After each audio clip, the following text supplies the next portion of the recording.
So me and my friends, especially from the same organization where we're working, so we decided actually to launch a company. So it was more like, okay, first like a consulting company where we can build software products. And then the idea behind was also like building some of our products. So we end up actually failing. I remember back in the day, so we had $10,000 left in the bank account, and one of our early investors called it out.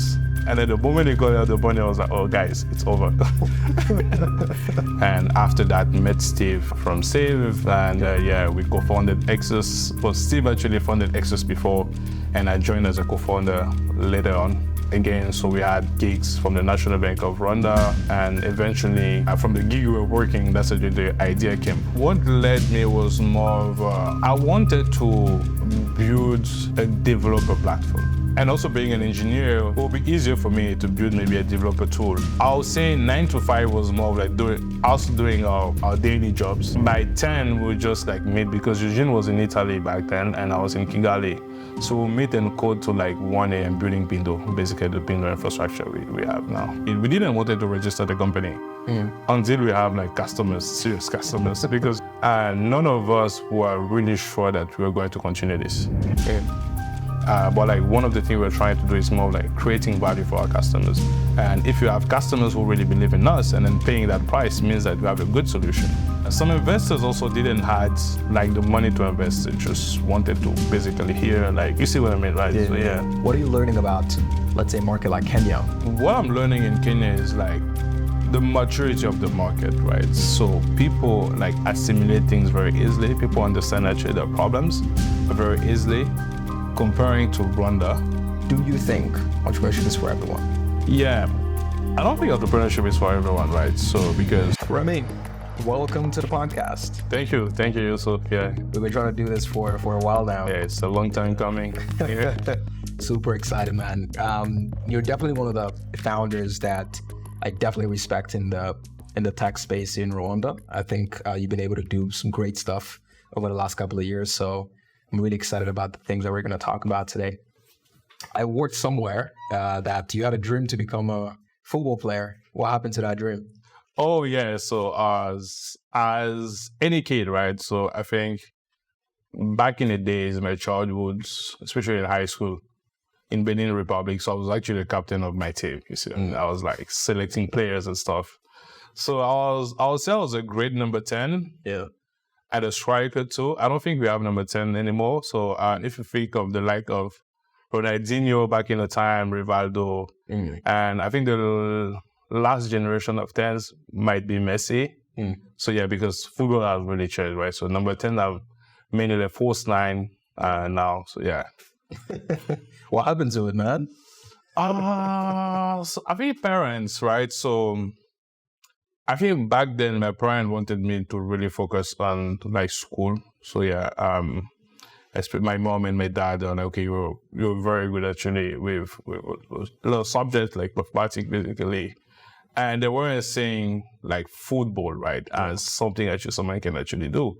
It also like goes back to where when you don't have a lot of success story in something like in your community, so it's hard actually to believe in it, right? So I think that's why you see in West Africa, like people are willing actually to take their kids to trial like in Europe than in East Africa, right? So that's why they have like a lot of great team over there than here. And there's also like a big like football culture with Southern Africa. So like Zambia, they have actually a Barcelona academy. So yeah, and Burundi is also doing well. So yeah, like speaking of that now, yeah. Yeah, definitely, man. How was it growing up in the Benin Republic? So it was great. It was good. So I think I had like a lot of like challenges, especially like in my studies, where you meet actually like great people, smart people, right? So and I used to have actually this friend of mine, so Ashraf. So there's actually a class where we're actually in the same class and they're sitting together. And Ashraf was one of these genius kids who don't care about things. You see what I mean, right? So how about you will be seeing this podcast? But it was actually like very good. So we used to actually get along a lot. And I remember actually even in the early days, so So that was back in 2007 so we started actually coding together, right? Like learning about C programming, going to like computer science classes. We have like Togolese teachers. And that's actually where we were just like trying a bunch of things, right? And I remember going to the pharmacy sometimes, I would see like a black screen. And I was asking actually one of our computer science teachers, like, okay, what is this black screen for? It's like, okay, now that application is actually built in C++. And we started actually doing research on it, right? Yeah. So our sharpener is actually he's actually a staff engineer at Google on the database AlloyDB. So it's more of kind of if you think of Postgres, so it's another way of a managed Postgres on the Google Cloud platform. Yeah, that's pretty cool. Yeah. What got you into tech? I think like growing up, I knew that I would do three things, right? So the first thing as any kid is actually being a pilot. And the second thing was actually like being a soldier. And then the third thing was like falling back into computers. I mean, I really love computers actually while growing up. And and then in high school, studying actually coding at the younger age. So it really actually shaped the path. Yeah. Pretty cool. And so I like to ask people who got into tech, what was the thing that you wanted to do with computers, right? Because there's people who get attracted to tech because they're interested in like the robotic side of things. People are interested in the software side of things. What was your thing when you started off in tech? And for me, it was because, like growing up, right, when you're studying actually sciences, especially like mathematics and physics, you don't actually see results, right? Because it's just like paper-based learning. You don't have actual applications. Yeah. And when I was coding, I was more, okay, cool. So now you have a thinking process, you have like a designing process, and then you have a result, right, on whatever actually you're building. So I think that's actually, so I saw actually a computer programming as solving actually problems, right? So And what did you do after high school then? So after high school, I think I spent 3 days at GIST. And then that was actually my last day was actually the third day, and and then because then I got a job offer and I was coding actually. I was leading actually a team right after high school. That's crazy. Yeah. How did that go about? Were you so good, or was it like there was a shortage of people who could do it? I don't know, but I think actually I know actually one of my friends who was a lead engineer there. And he was traveling to Poland for studies, and he recommended me to the CEO. Okay, like we also can actually take on the job, and then that's actually how I end up actually dropping out of school because I was at KIST. I don't know if you remember actually KIST back in the days, and then I wanted to change my major to mathematics, and then and also like in the evenings. So and then couldn't do that because I was like, okay, my computer engineering is going to be like a bit boring because I know how to code. So it's easier for me to maybe just do like one subject and not doing many subjects, right? Because I have a job. Math is actually one subject, and in computer engineering, you're dealing actually with a lot of things. So and that's actually how I end up actually dropping out. Yeah. And what was the first job then? So it was I don't know if you know a company called Digital Creation. Digital Creation. Yeah. It rings a bell. Yeah. So that was actually my first job. So they contracted me to work on a platform. So it was more of like a CRM managing Forex bureaus. So because I think back then the National Bank of Rwanda have like actually released a law where all Forex bureau like in Rwanda should use actually a system to generate invoices, track actually like people actually coming to exchange money. Yeah. That was the thing you were building. Yeah. Really? Yeah. Is that the thing they're still using now? I don't know, but I can check. Yeah. So that's how many years ago? That's 12 years ago. That's pretty cool, man. Yeah. That's so.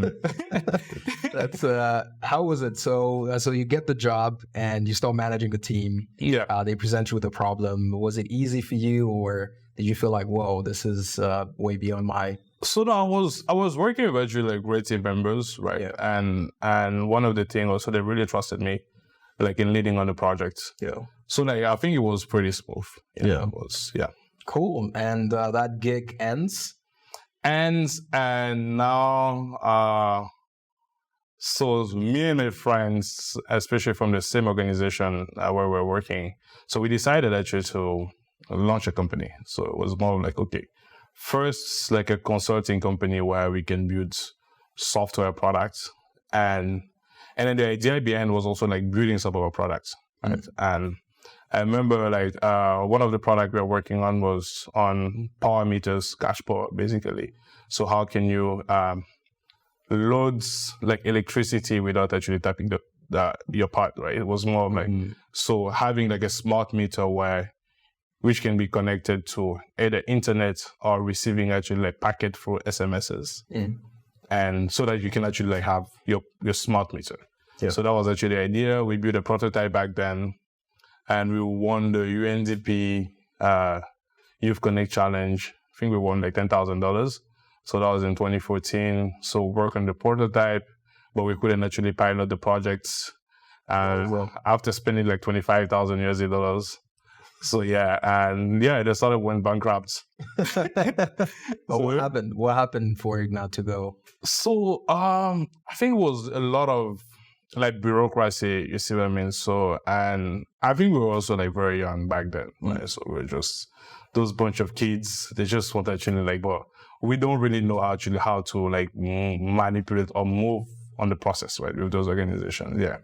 And so we end up actually failing. And I remember back in the day, so we had $10,000 left in the bank account, and one of our early investors called it out. And then the moment they got out the money, I was like, "Oh, guys, it's over."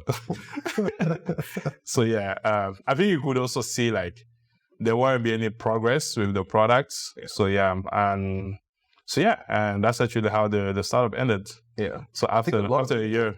Yeah. A lot of people have tried to work the smart meter thing. Yeah. You know? Even I think last year, I think I met another startup that's trying to do something on the smart meter. What do you think is the problem with the smart meter, space? I think the adoption is easy, right? Yeah. So the adoption is easy. It's just looking at regulation as well, right? So if there can be policies reinforcing it, maybe within the energy sector, that can actually be something really good. Yeah. And what did you want to do after the first bankruptcy? After the first bankruptcy, so I went back to 9 to 5. So yeah. So got a consultancy from Oxfam. So I was a 1-year consultancy where I was working as a software engineer, and so was helping them building a CRM. So and then did that for a year. And after that, met Steve from Save, and we co-founded Exuus. Well, Steve actually founded Exuus before, and I joined as a co-founder later on. So and I started actually doing consultancy, and again, so we had gigs from the National Bank of Rwanda, access to finance, and eventually, from the gig we were working, that's actually the idea came, the Save Up. So and because the gig was more of like doing data collections within savings group, like in Rwanda, and mapping it like on the dashboard with an interactive map of Rwanda where you can visualize actually data. Even today, you can access to the service. So it's on sg.map.bnl. I can actually provide the link actually after the podcast we're having. So and so we did that. Build Save. It was Save was actually a very good journey. So got to learn a lot.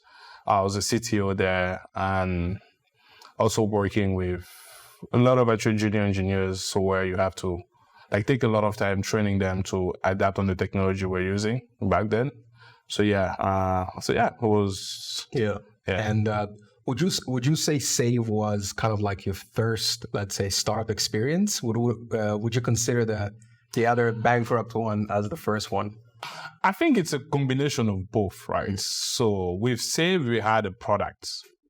The product is still actually like live now, right? Yeah. Used by like 10,000 of people, right? But the previous startup, we didn't have a product. We had a product, but we couldn't have the product on the market. Yeah. It's different, right? So yeah, I think combination of both was a very good experience. Yeah. And how was it building? Because I know Save started, or Exuus as a company started quite a while ago when the ecosystem was still fresh. Yeah. A lot of things were not as the way they are today. Yeah. So can you take me through those early days? How was it for you guys as a group of engineers trying to do something? How was the ecosystem then? So, yeah, the ecosystem, I think like there were an ecosystem, right? There were GitLab back then. GitLab was there since 2012. Yeah. So yeah, we started Exuus late 2016. So there was an ecosystem, right? There were a lot of engineers, and yeah, it was good because it was more of a, for us, was like build. Like it was building on building. So basically like shipping a product. I think it was also like one of the early days of like startups, basically in Rwanda, right? So yeah, but it was great. It was good. What were the biggest lessons from the Save experience? I think the Save experience for me was more of a, as a startup, it's good to have like one focus, right? And then, so we were doing consultancies to have money and to build a product, right? And you couldn't really raise back then. I remember we raised, mid 2018, we raised $50,000, which really helped us basically like building the product. But before then, you need to like sustain a team. You need to actually pay people. And so it was more of like shifting from consultancy, building the products, and which also like took a lot of years, right, to take off, right? It's easy to say, okay, cool. Today I'm raising maybe $500,000. I'm going to focus actually on building these products and then put it on the market, right? So I think that was the dynamic. So basically, not focusing because you don't have access to capital, yeah. And then you have to build actually things, by yourself, and raise the capital by yourself. Yeah. No, makes sense. I think back we also started it, sometime late 2017. So, we definitely came in a little bit, a couple of months after you guys, and it was a rough couple of years, right? Technology wasn't really adopted very easily. So I definitely remember vividly those moments. And what led you to leave or exit, the Exuus company? So what led me was more of I wanted to build like a developer platform. And I remember even when I was at Exuus, so the idea was more of I was working with Eugene on the side, trying to build an open source project where people could integrate messaging very easily. So that was back in early 2018. And I think I wasn't very familiar with the sales process in the fintech. And also being an engineer was more of it would be easier for me to build maybe a developer tool and sell it to engineers than going through the whole sales life cycle of a fintech company. So I think those also like led my decisions. And also one main challenge we faced while building Save was like the digital literacy and illiteracy among our users. So you go to rural areas, so people were giving their phone to contribute. They're giving their phone to the group admin to contribute on their behalf. So it's more of like you're sharing your mobile money codes, you're sharing everything you have, like in terms of like your security for someone to contribute. And there was a day, so I went to Gicumbi, 2 hours from Kigali. So, and then met this group. So I was visiting actually a lot of groups, right? So those were actually our first 1,000 actually users. And I saw this grandma, she couldn't contribute to the platform. And I was like, that's actually 99% of our customers. So because most of them are farmers, right? And then it brought back the whole idea of voice, because I started voice like in 2014. So it was just, so my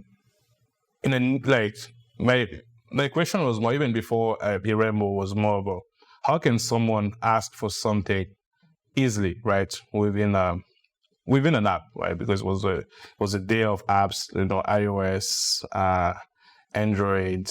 You also had like Symbian. So how can someone actually ask maybe like for a government services easily, or maybe ask which restaurant should I go to, in an easy way? So not just by a voice command you can have things, and then realize that there were no data set for Kenya Rwanda back then. It's more of like, if most of the people in Rwanda speak Kenya Rwanda, so basically you have to build a technology in Kenya Rwanda. Mm-hmm. So, and then at Exuus, the same issue actually like occurred, right? And the solution there was, okay, building actually an interactive voice recognition, response. But okay, if you're building that goes to the same IVR process. Press 1, press 2. So how can you build like a conversational engine in Kenya Rwanda for the GROM actually to contribute with it to a group saying, okay, cool, I want to contribute maybe 1,000. So, and then she's speaking that in Kenya Rwanda, and she can maybe hide herself maybe in a room and just tell her pin and for the contribution to. So that was a challenge, and then that's where like it started kicking in. I'm like, someone actually have to fix the voice issue. Someone actually have to fix how people are interacting with underrepresented communities.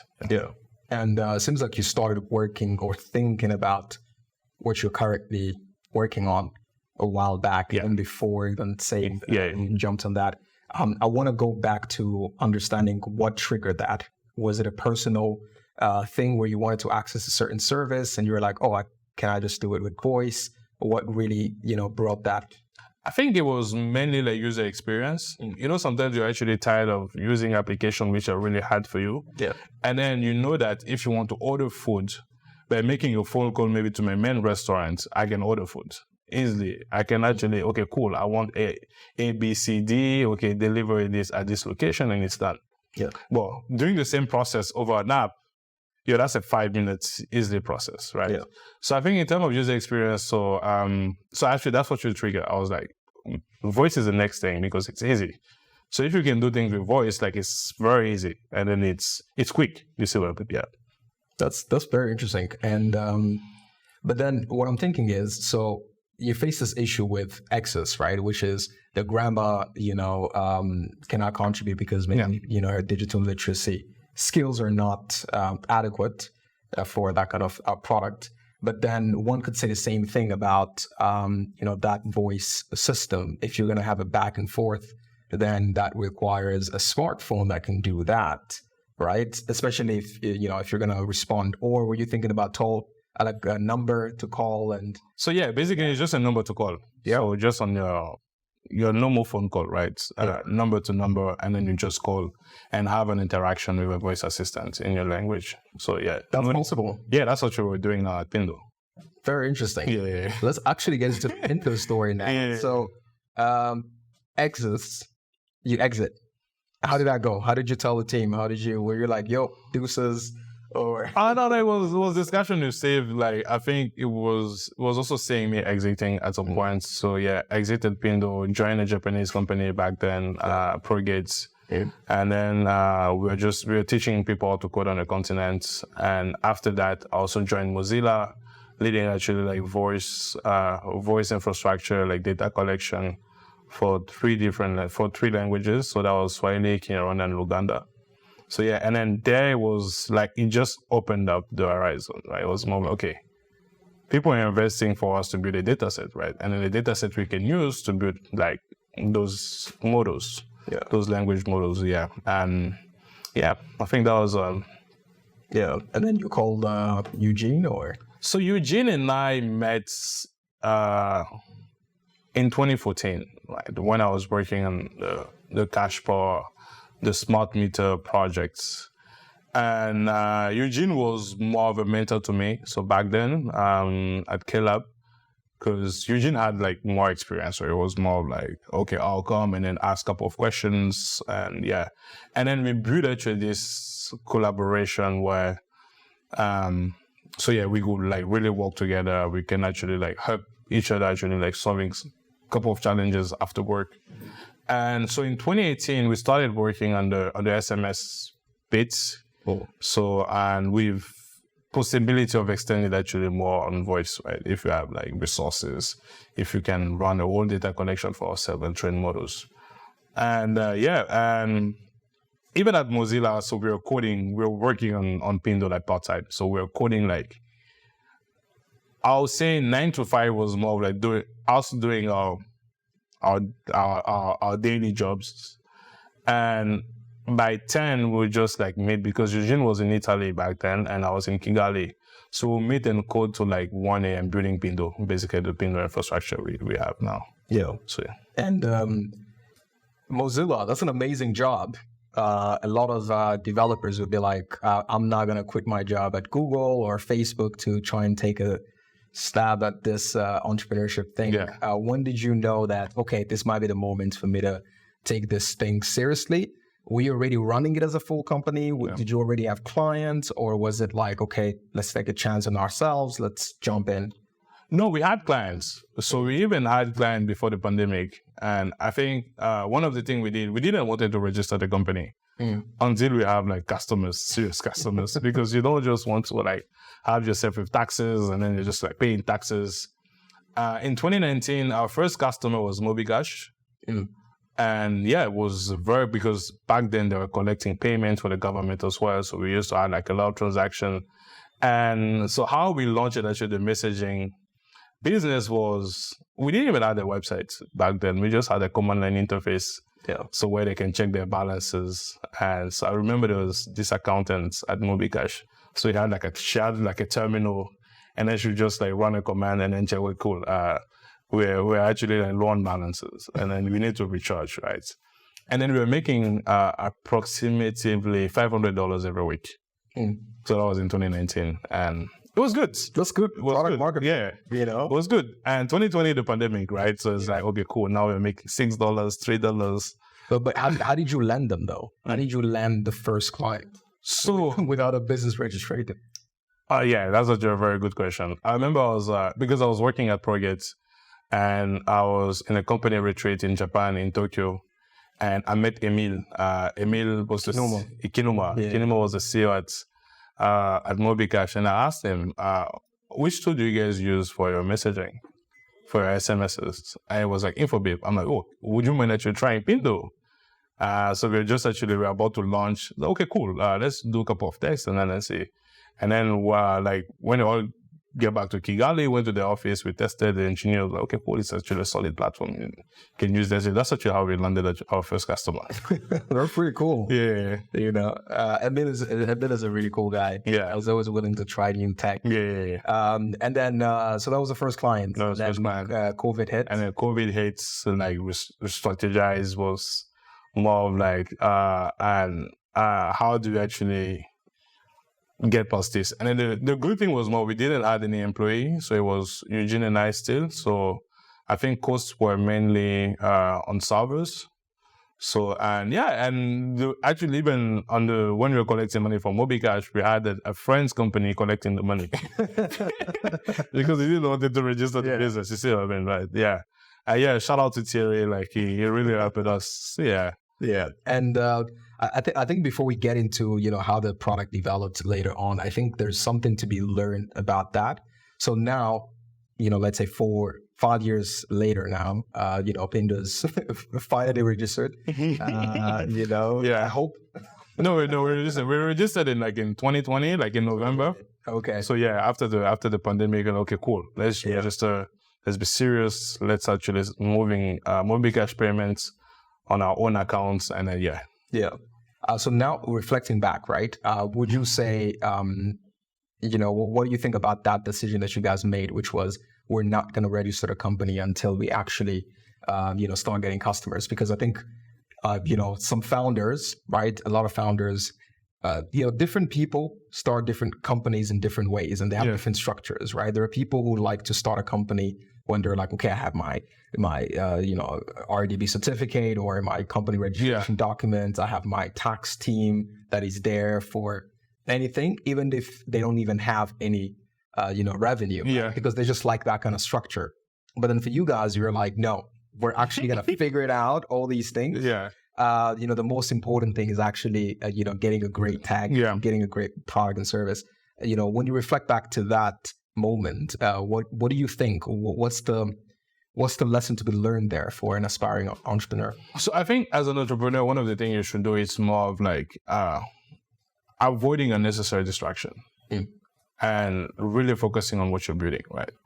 We knew that if you register a company, so it involves like a lot of small details, and then none of us were really sure that we were going to continue this. And not registering a company and landing customer was more of like, okay, can you prove to ourselves that we can commercialize this solution?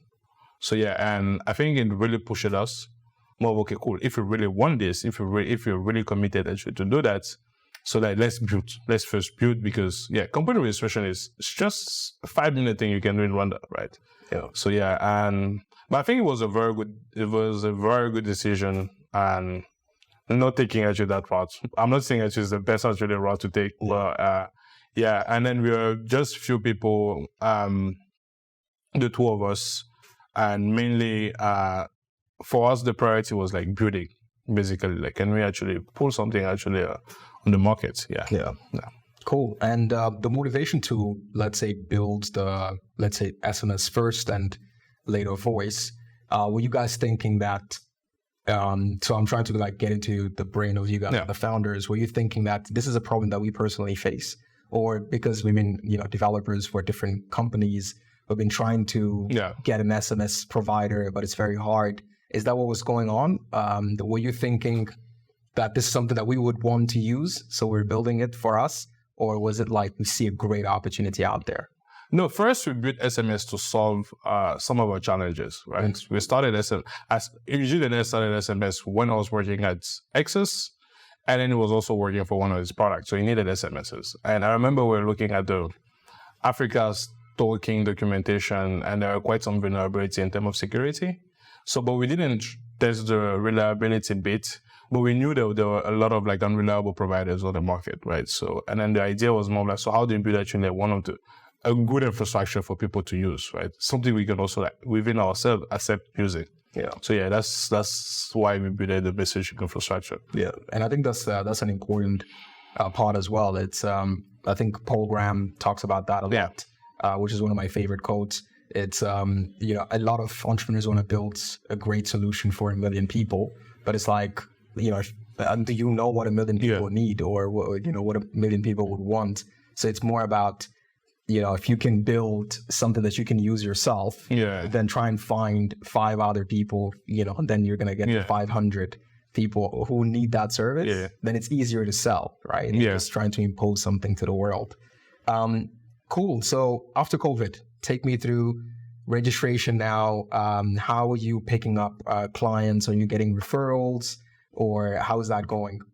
So yeah, after COVID, what we did was more of we were really into like the developer communities in Rwanda. So especially like the Prograde community, we're running like workshop with them, and then people were trying like how to build SMS platforms, how to actually integrate an API, part of their workshop.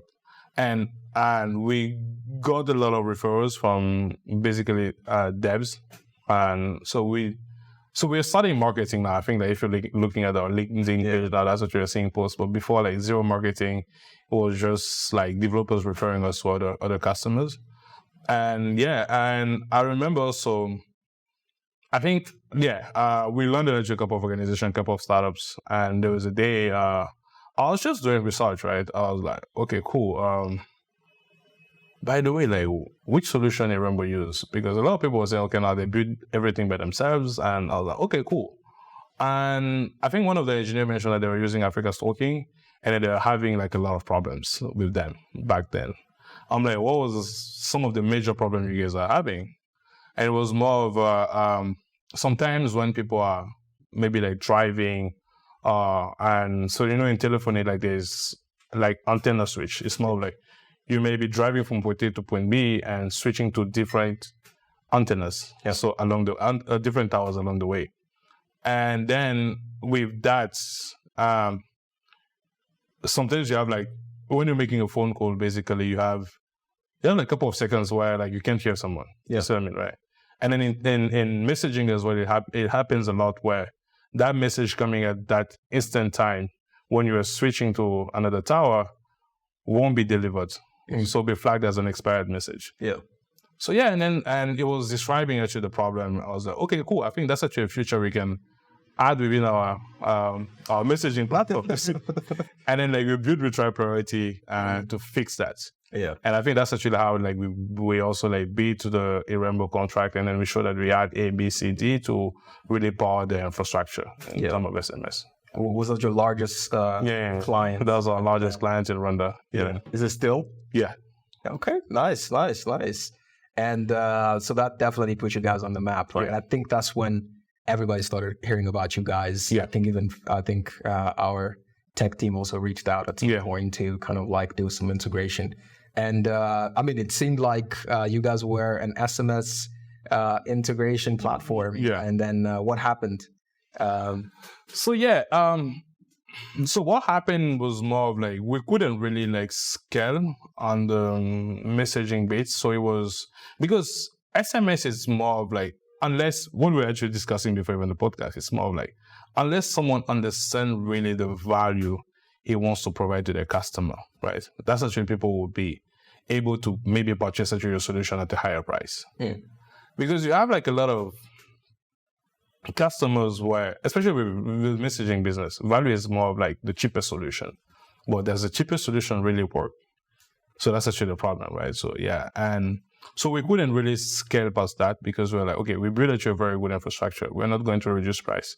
But like one of the things we're trying to do is more like creating value for our customers.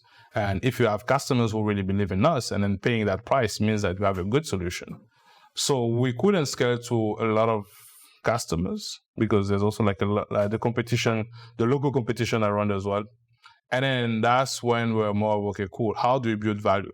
So within what we're building. So voice was there and we're more, okay, cool. Could we build voice and create value for our customers and scale through voice? So that was actually the whole idea. Yeah. Was there a lot of competition? Is there a lot of competition? There's a lot of competition. Yeah. Really? A lot of the. Actually, I can easily list actually like 10, maybe like people doing SMS in Rwanda. Really? Yeah. I mean, I used to hear about before doing SMS, but not in a, let's say, infrastructure API. No, everyone does it on an infrastructure way. You can do it in the bulk way, bulk messaging, campaign, and also like providing APIs. Interesting. Very interesting. And tell me a little bit about voice, because I think, right now AI is booming, right? We've all seen the demos. We're also using, AI and the voice as well on ChatGPT. I'm a big user of that. I think Nice. Pretty cool. And so tell me a little bit about that. I think you guys got a very good timing. What were you guys thinking about in terms of like the use case of what you're observing from your clients on the SMS part? Mm-hmm. How would you integrate it into that journey? So I think one thing, we had a customer who were doing a lot of like data collection, so over SMS. And then, so one of the problems they had was more of people couldn't respond like within a set of, actually like with a lot of data, basically it's more like with SMS actually you're limited, you can just say yes, no, or people don't want actually to type. And then we were talking with them and something actually clicked in my head was more of so if you have people doing data collection over voice, so people naturally love to talk, right? They'll give you extra information than actually someone can give you maybe like by testing. Maybe an example would be, think of voice note on WhatsApp. Yeah. Like, actually voice notes are actually very lengthy, right? Yeah. But text is just like short text, basically. Yeah. And so that was one part. That was also like one use case we really wanted to explore, especially like running data collection within underrepresented communities in rural areas. So people who don't really actually speak English, people who just actually speak their language, and at the same time don't have like access to internet. So how can you actually run that over a phone call with a voice assistant? So that was the idea.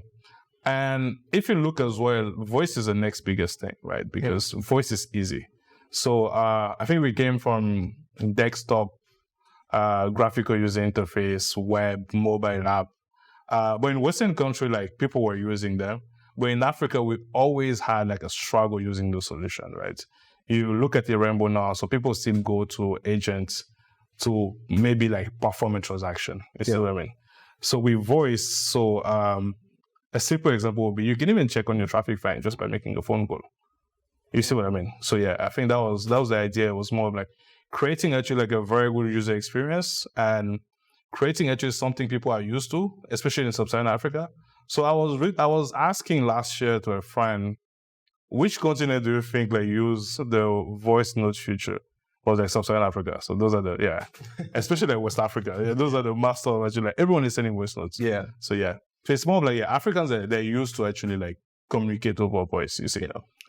I mean, what do you think that is? And I think you are the perfect person to ask this question because you're a technologist, right? I think there's a big talk in the tech world that, in Africa, we adopt the technology faster, and sometimes we try to skip some steps of technology, right? So the way, people are using WhatsApp here, it's unheard of, right? People in the West are like, what? Like people send iMessage and that's the norm. But then here, we were able to adopt WhatsApp very quickly, but also maybe some parts of Asia as well. And you just mentioned something about, voice, which is really, really important. And I'm trying to think what is about, Africa that makes us being able to, let's say, jump to say, okay, we're not going to spend a lot of time getting that grandma to learn how to use a computer. Let's just jump straight into voice and she can get the services. What do you think is so, unique about Africa?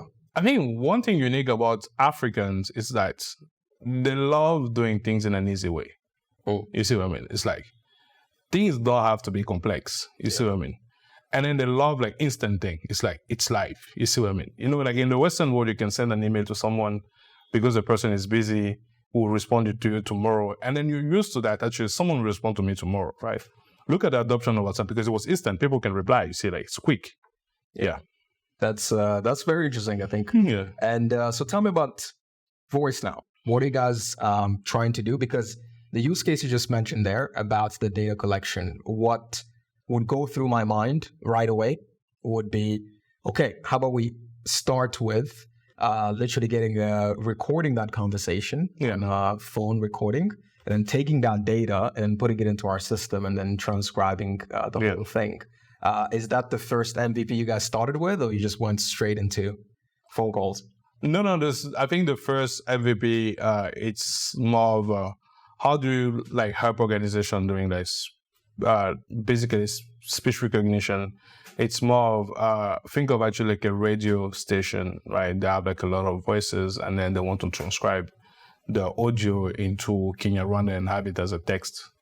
So that was like one part as well. But telephony is common, right? Because you need to, because if you want to serve like the majority, so you go the offline route. You don't have to go to the online route, right? So there's a lot of use cases, and now some of the things we're trying to solve, it's basically like with call centers as well. So like actually reducing the number of abandonments, like in 2 calls, because think of maybe like calling your bank for support maybe, and you're just on the queue and then waiting for 10 minutes. So that's something our bot can pick up and then ask you what's your problem, and then place that problem as a ticket, and then an agent can actually call you back instead of missing you.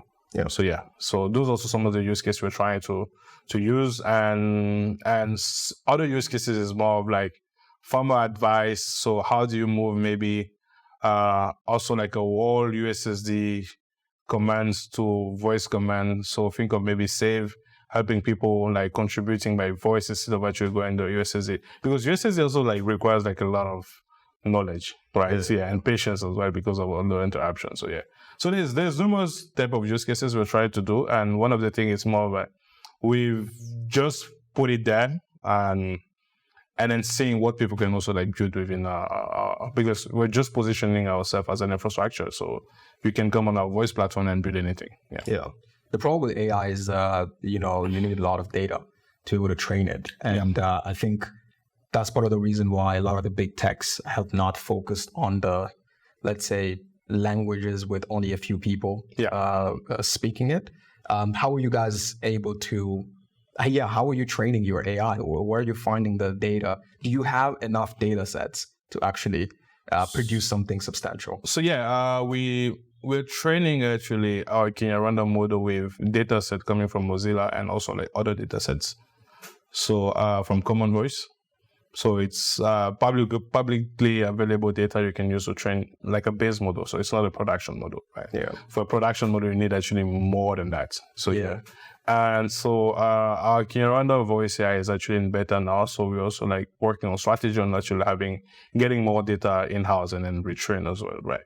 And that will be also like collaboration with maybe like partners and customers as well. So in enhancing the model. Yeah. And how do you go about accessing all this data? Like, for example, I can imagine, as you mentioned, radios have a lot of voice content. I think, call centers, companies that run call centers, they have a lot of voice content. What's that kind of partnership? Like, do you pay them per voice that they give you, or are you just like, hey? So there is also like the paying aspect. So people will try to sell you data. There's also people who be willing to give you free data to contribute as well to like the greatness of the platform. Yeah. You see what I mean, right? And what they use also to support maybe customers. Yeah. And how do you go about like copyrights and stuff? Because I know OpenAI is getting into some trouble right now if they use something from different websites. I think they just got into trouble with a movie star who say that you guys you use the voice that's very similar to mine. And I saw that on LinkedIn today. Started Johnson, right? So how do you? Let's say, for example, I call MTN and I'm shouting and trying to get a service. I call it Ambo, and then you basically approach these companies and you get the data. What about me? Do I get paid because you guys use my data to train your model? That's actually a very good question, right? Because we partner actually with those institutions. So I think they also have maybe the consent form, so customer actually signs in the moment they can. Whenever you're calling a call center, they're like, okay, your voice will be used for retraining purposes. I think you've heard that before, right? Yeah. So that's actually I think we might record that. That's actually how you provide consent. Yeah. Oh yeah, that actually makes sense. I think we never really understood the use case. What do you mean? But I think now it's starting to become more obvious of why they're actually asking that. Okay. And then so basically, when they do that, they own kind of like my voice for that recording. They can use it. Which is also good, right? Because at the end of the day, what you want is more of like seamless actually support with those organizations. Yeah. And if next day you're calling and then you have your issue solved within 30 seconds, you're a happy customer. Yeah. And what's the business model right now? Are you looking into launching something similar to ChatGPT or? No, not similar to ChatGPT. ChatGPT is way bigger than what we're trying to do. So we're just trying to help organizations like reaching out to underserved communities in ways that those communities can access technology over voice. So our business model will be more of like charging large enterprises using our technology, right? Yeah. So I think the common speech recognition business model is more of like charging per minute of transcription or maybe like of text generation. So, And how are you going about picking the languages to build on, right? So we have a couple of them. You also mentioned them as well. So we're picking languages with available data sets in the Silvermate, right? So you don't just need to reinvent the wheel. So so we have Kenya Rwanda, we have Luganda, and Swahili at the moment. So we've launched Kenya Rwanda last month. So we're launching Swahili and Luganda at the end of this month. Yeah. That's pretty cool. I saw a lot of great feedback from it. And so can you tell me a little bit about, you mentioned that you mentioned a use case, but then have you been able to implement something like that in Kenya Rwanda? So we're basically onboarding customers now for beta testing. So still in early discussions. So yeah. Cool. With the users. Sounds very exciting. Yeah. And I heard somewhere that you guys were able to fundraise successfully. Yeah. And can you tell us a little bit about that journey? How was it? I know fundraising is pretty crazy right now. Every founder is either crying about it or crying that they haven't got investment, or crying because they got an investment and the investors are going crazy at them. So take me through you guys' fundraising journey. Did you fundraise after the idea of the voice AI was fully there, or was it already on the table even when SMS was still there? So I would say we did a fundraising to build the voice technology. So we already had revenues with the SMS business, but we just wanted to be sure that, okay, we have like enough money to hire the right talents and then to build a voice bit, right? And then we were like, okay, cool. What if now, so we're building the voice technology now, and then we don't have contract for SMS anymore. So yeah. So it wasn't easy because so we had like a demo. We had a demo actually we built for like our Kenya random model. Yeah, which had like a crazy what error rates back then. So yeah, and so yeah, it wasn't an easy journey because I remember between 2022 and 2023, so spoke to close to 92 investors like pitching. Nice. So yeah, we were also like in the same Google Black Thunder Fund cohorts. So yeah, it wasn't an easy journey because. So yeah, a lot of investors will pass on the deal because no one will understand actually your vision the same way you're understanding it. So it doesn't mean that you have to stop. So you just have to pick the right investors. I think part of the journey as well, what I learned was more of some investors also didn't had like the money to invest. They just wanted to basically hear like, you see what I mean, right? Yeah, so yeah. And maybe like their fund is not ready yet, and then they couldn't basically like say a yes to invest in your organization. Yeah. And why did you choose to, let's say, raise external capital in right now? You know that everybody's talking about bootstrap, use profits, invest back into the company. Don't try to delay as much as possible getting external funding, because it's just like a lot of people are realizing that they either got bad deals or raising external capital makes you, either spend too much without product market fit, and you might as well just delay it and try to grow organically as much as possible. So why did you guys decide that, okay, we need to fundraise, given the fact that I know that you guys were making good revenues before? Well, one thing also you should also know is that the revenue we're making we're sharing with carriers. Yeah. You see what I mean? It wasn't actually like a 100% like gross profit margin, right? There's also the carrier cost there. So it wasn't really enough like to build like a sustainable product. And it also goes back to what I said was more of you want focus. You see what I mean? Like while building the product. You don't want actually to juggle, because you want to say, okay, cool. If I'm actually starting basically in July, so on my timeline will be March next year to deliver on the product. Oh. And then to do that, you need safety. You see what I mean, right? So yeah, I think that's actually why we went the route of raising the initial round. So yeah, and so we're also preparing actually our next round. So one thing also I've learned, so especially like in the African market, it's the long term. And especially voice as well is long term. It's not like adoption will be like in 2 to 3 years, right? So we need to figure out ways how to stay relevant on the market within actually like the next decade. You see what I mean? Yeah. No, makes sense. I think the part of safety is definitely important, because in a market where you can lose talented people on the team easily to big corporates, you definitely need to be able to retain talent. Yeah. So you can actually grow. And then, so now let's reflect on your journey as an entrepreneur, right? Building on the African continent. I know that you're now scaling or, testing out new markets in East Africa. What are you learning about these other markets, as opposed to Rwanda, where you started your journey, but now you're starting to, try to get clients or try to do business in other countries? What are you learning about, let's say, a market like Kenya? Right.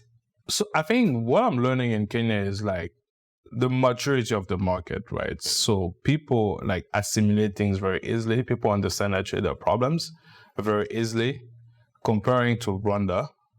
And so the market is big, so everyone is more of an on the problem-solving mode. It's like, okay, I have an issue. I have, let's say, 100,000 customers to solve for. Otherwise, I'm no longer, I won't be in business in the next year. So yeah, I think that's when you have like a mature market where people really understand things. So it's make it easier actually to commercialize things. Yeah. And I also think it's the fact that they have a lot of. I think it also goes with the size of the market as well, right? Because you have a lot more people demanding, right? Yeah, exactly, right. Yeah. Because right now, if we were to list down tech founders that we know, let's say in Kenya, the list goes on, and most of them are running, quite big companies, right? They're not like small startups, and so there's a big room for you to go and speak to many people, and then you will get a very good pool. And I feel like for the Rwandan market, it's because the ecosystem is still very small. You have companies like Irembo being the largest tech company in the country, but then everybody else is like smaller. And if you're trying to sell services, it's you only want to get those 3 big guys or 5 big guys, and it's really hard to get everybody else.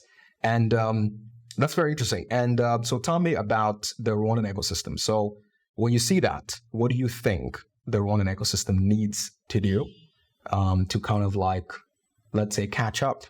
Because we're trying to catch up. We're trying to catch up. What can we do to catch up? And I think let's not talk about the ecosystem. Let's actually talk about builders or founders in Rwanda. What's the mentality? I think so.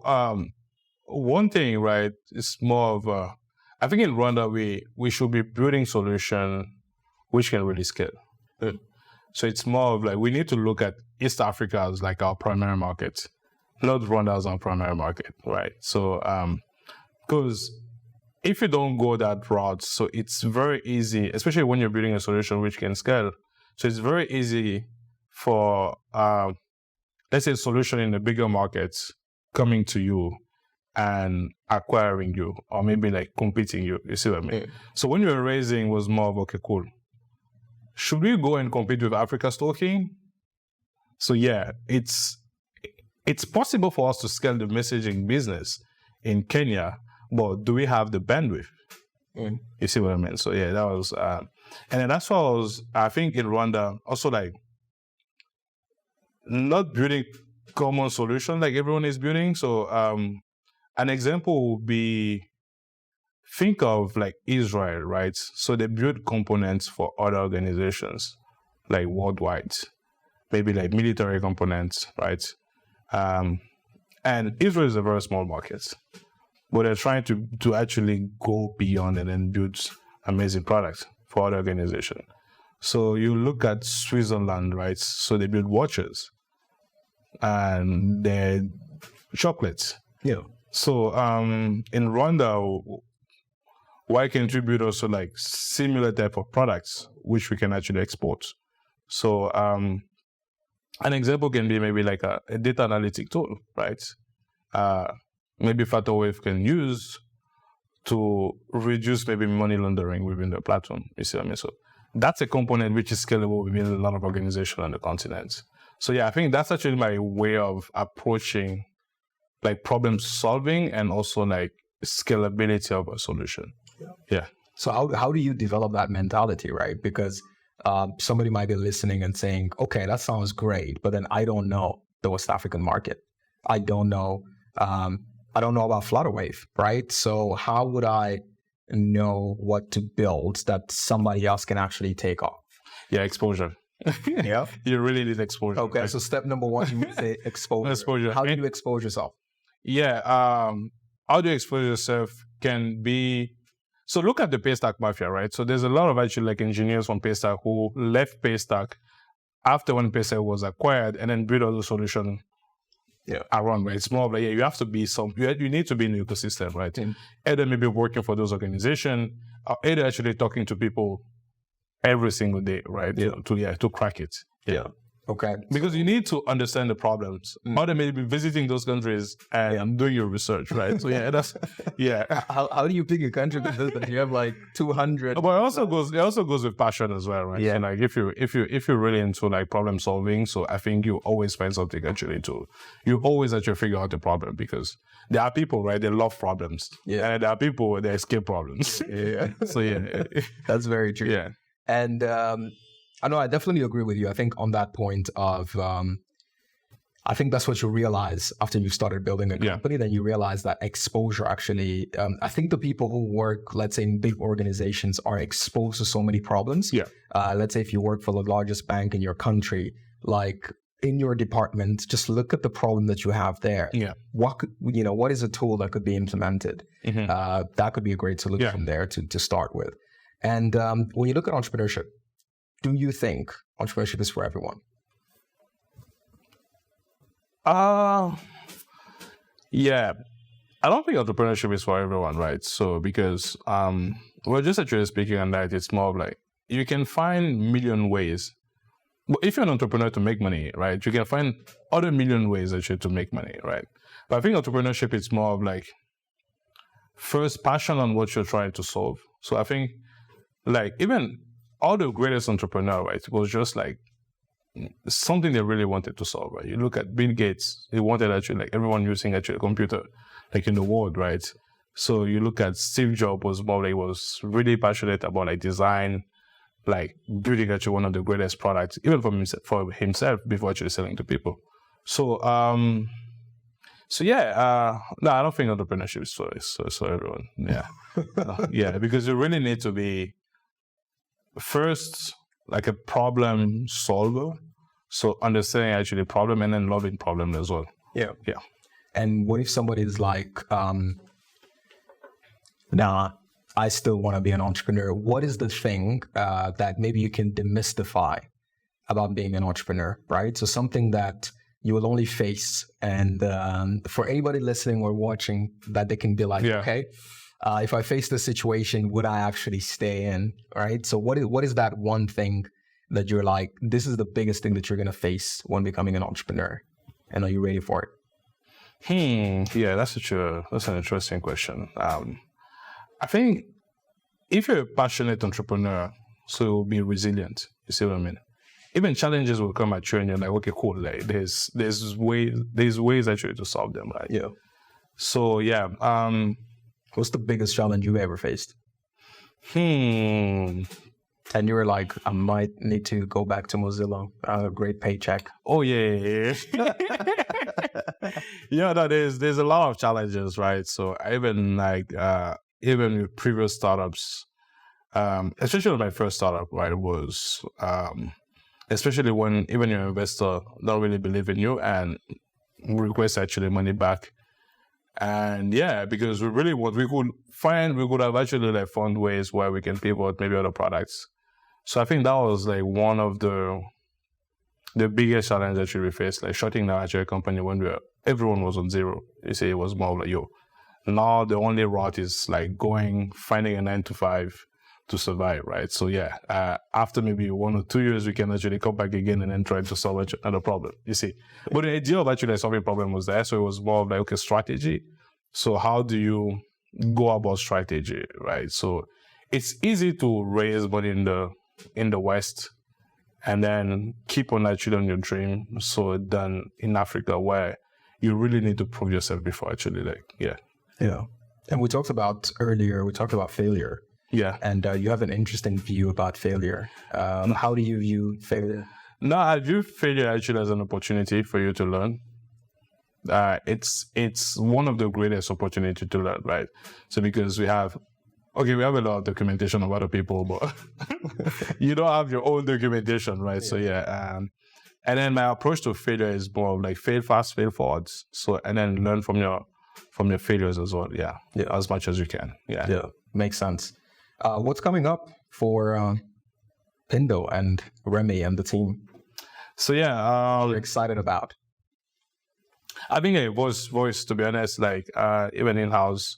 So like we really believe in the product we're building. So everyone in the team is aligned. So it was quite hard, like the past years, where like we're doing messaging, trying to do voice, and but now we're actually on the right path where like everyone in the team is actually understanding voice, the capabilities, the use cases, and how easy it can actually be for everyone. So I mean, I think voice for us is the next biggest thing, and then we're really trying to like be one of the leader on the continent on that.